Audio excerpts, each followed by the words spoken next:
And just real quickly, there was a study that came out of Israel about natural immunity, and basically the headline was that natural immunity provides a lot of protection, even better than the vaccines alone. I get calls all the time. People say, I've already had COVID, I'm protected, and now the study says maybe even more protected than the vaccine alone.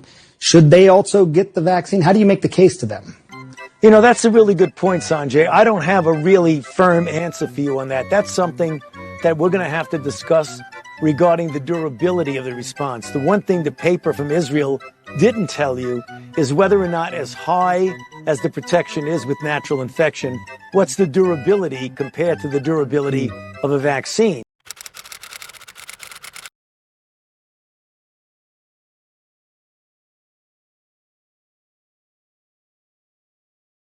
If you look at the level of virus in the nasopharynx of a person who's vaccinated and has a breakthrough infection, and compare that to the level of virus in the nasopharynx of an unvaccinated person who's infected, they're essentially equivalent, which would go along and underscore the fact that vaccinated people who do have a breakthrough infection are clearly capable of transmitting the infection to an uninfected person.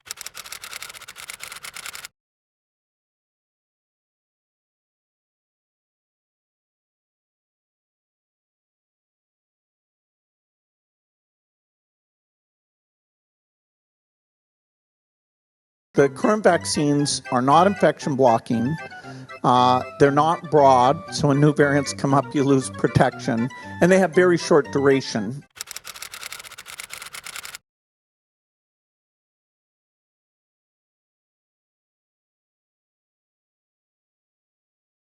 The whole paradigm has kind of failed to think that vaccination will reduce the spread of this illness as the primary method of control. It's failed as a public health method of control.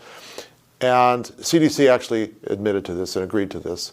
August 11th of last year, they put out a statement saying the two-dose vaccine has a negligible benefit for controlling spread of SARS-CoV-2, and that boosters provide transient benefit that wanes. Now, for me as a public health person, transient means useless, because we need sustained benefit. We need stable, something that lasts for 6 months, a year, to be able to have something to use for control. Something that lasts for 2 months is not enough, because then every 2 months you have to repeat with something new. How is that useful?